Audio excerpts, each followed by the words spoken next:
Members of Congress, Senator Inhofe and others, being told martial law will be declared if you don't hand total control and immunity over to the banks. And they followed orders and did it.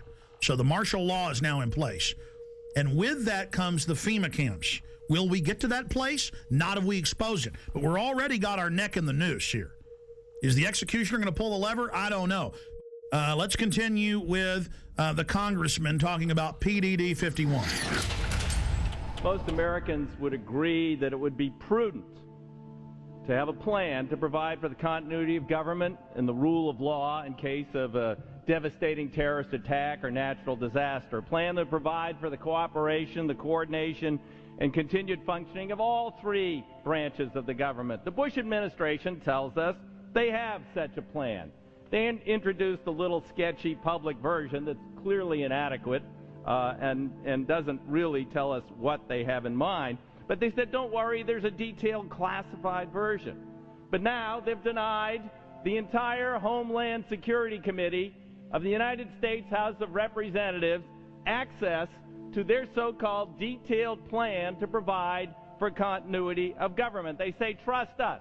Trust us, the people who brought us Katrina, to be competent in face of a disaster. Trust us, the people who brought us warrantless wiretapping and other excesses eroding our civil liberties. Trust us. Maybe the plan just really doesn't exist, and that's why they won't show it to us. I don't know. Or maybe there's something there that's outrageous. The American people need their elected representatives to review this plan for the continuity of government. All right, that's Congressman Peter DeFazio. Now, that was a year and a half ago. Mr. DeFazio, the cover sheet says the president's a dictator and that Congress has no authority over continuity of government. That's why they're now saying Congress can't see it, because they're declaring and executing that power. Now, we fast forward a year plus to October 3rd, and here is Congressman Sherman, who we interviewed here on air, other congressmen we interviewed, and Senator Inhofe saying they marched in and told them martial law will be declared if you don't do this. So we go from the 80s to where don't talk about the martial law plans and the FEMA camps.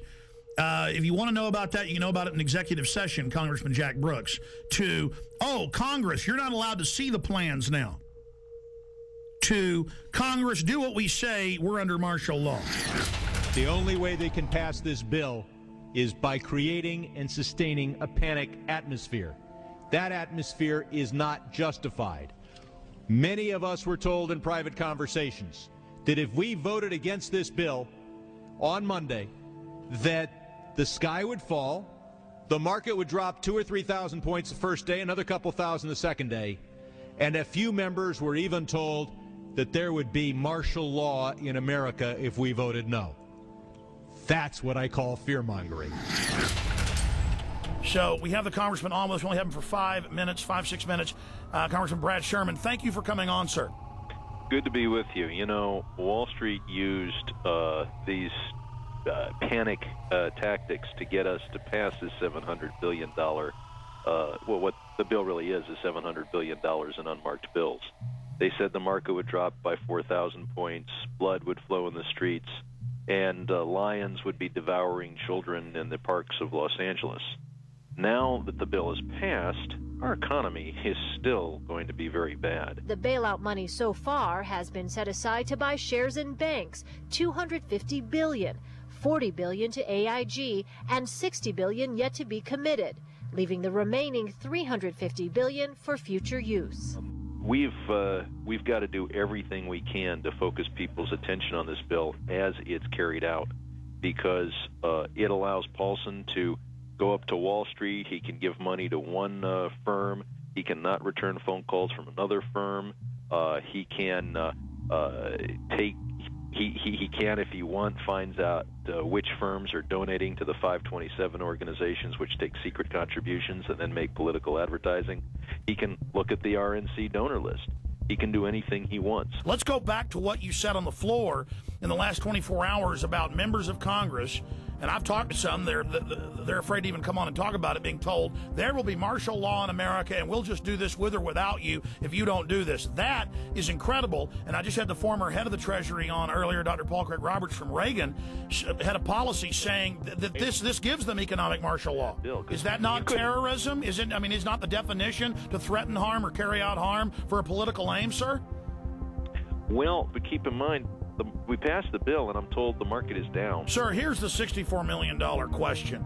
You and other members of Congress say, yeah, well, there were some people threatening martial law, but we don't, think they meant it. They were just trying to fearmonger, which I call terrorism, into it. That's a huge issue. Specifically, sir, we need to know names. Who told you that they were told that martial law and blood in the streets, as you said, would happen? Private conversations between members on the floor, you really can't reveal without the permission of the other party. I understand, but were there arm twisters coming up, or were they scared? I mean, how was it said specifically?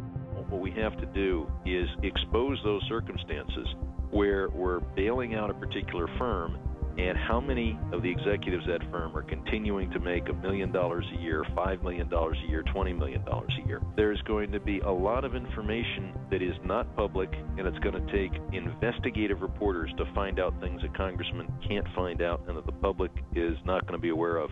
I have to go right now, but it's been a pleasure being with you.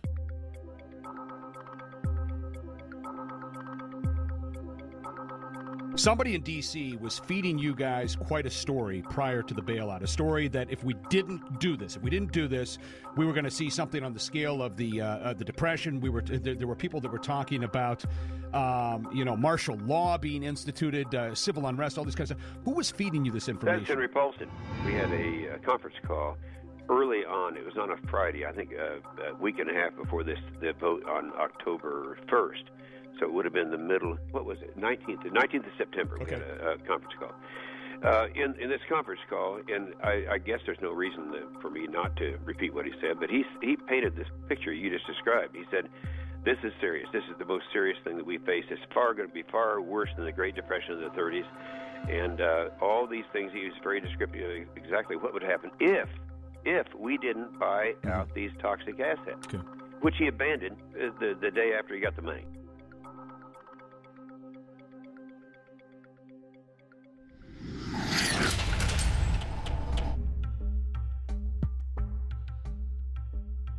Okay, here's our top story. Obama signed this 7 days ago on January 11th, 2010. And I spent a few days reading over it, checking the U.S. Code, checking the laws that it mentions, and it ties into Presidential Decision Directive 51, signed by Bush. And remember, Congress wanted to get the full Presidential Decision Directive and accompanying executive order. Would be prudent to have a plan to provide for the continuity of government and the rule of law in case of a devastating terrorist attack. The Bush administration tells us they have such a plan. But now they've denied the entire Homeland Security Committee of the United States House of Representatives. And Bush declared national security and wouldn't even let Homeland Security Committee, which is supposedly co-equal with the president, wouldn't even let them have access to it. But the cover sheet stated that for any emergency, including economic, anywhere in the world, that the executive is over the legislative and judicial, over the courts, over the Congress, which is unconstitutional. It's supposed to have separation of powers. The people aren't supposed to be divided, what the government always tries to do. The government's supposed to be divided so that you can't ever get a dictatorship. Well, this is what the founders said. This is what America is. It's why we love the Declaration of Independence and the Constitution and the Bill of Rights. So President Bush signed this national security directive. And it says the continuity of government program will enhance the credibility of our national security posture and enable more rapid, effective response and recovery. And it goes on. The catastrophic emergency means any incident, regardless of location in the world, that results in extraordinary levels of mass casualties, damages, or disruption severely affecting the U.S. population, infrastructure, environment, economy, or government functions. And under this, the president is over the governors, he's over the legislatures of the states, he's over the Congress, and Congress has no authority. And then Congress asked for the full secret document, and it's still classified to this day. Obama has continued breaking his promise of transparency and has not released the full text of this and other memorandum. Connected into this is his new announcement. His new announcement. He is creating, with this executive order titled Establishment of the Council of Governors, it says here in the document that they are taking the governors, the states, the police forces, everything under the control of NORTHCOM, that's the Pentagon, and Homeland Security. But don't worry, the states have their say. The president is going to appoint the 10 members, 5 governors from the Republican and 5 governors from the Democrats. Kind of like Bush called the 9/11 Commission independent when he appointed it, or Janet Reno appointed her own Waco investigation team. This would be like Hitler appointing his own Nuremberg judges. I mean, or Al Capone at his own court case. I mean, it's just absolutely ridiculous. And there it is at whitehouse.gov, the executive order for anyone that wishes to see that for themselves. Separately, I have the RAND Corporation's plan that they put out last year. And this plan, the Stability Police Force of the United States, justification, options for creating U.S. capabilities. This has already been implemented covertly in the last 15 years. But now they're just being open about it. And it has all the maps here of how Stability Police Force headquarters to run your local city. They have systems for medium-sized police forces, large police forces. They have the Stability Unit for small police units. Again, Communist Russia had this. Communist China has this. Russian news is freaking out, saying America gets its own Politburo. On the Richter scale of tyranny, this is about a 10. And it goes back, because now all these conservative groups are going, oh my gosh, it's martial law. Oh my gosh, Obama's having a big power grab. And yes, he is. But Obama is just the teleprompter reading minion or frontman, just like Bush was. He's just better than Bush was at it. It is the system that's doing this. Big central banks threatened martial law in early October of 2008. Give the trillions, not $700 billion, but trillions of dollars. The overriding issue is we are under martial law right now. In 1986, under Rex 84, they opened 12 secret Army camps to test if they could keep them secret while they held federal. Now they hold state prisoners as well. Federal prisoners would then be given a few years off their sentence if they agreed to not tell family about it and to go to the labor camps. It is a labor camp, and under the revised military rules, it allows any U.S. citizens to be put in it under forced labor. Here is the Civilian Inmate Labor Camp Program, Army Regulation 210-35. It's exactly 30 pages long. I suggest you Google Civilian Inmate Labor Camp Program. Even if you don't have a computer, go to the library. This is important. Now, this is the big piece of news. This is to establish setting up prison labor camps, negotiations with correctional systems representatives to establish prison camps, governing criteria, civilian inmate labor camps, policy statement, governing provisions for operating civilian inmate prison camps on Army installations, procedures for establishing a civilian inmate prison camp on Army installations, infrastructure, inter-service, interagency, and interdepartmental support agreements, working with local police at the FEMA camps.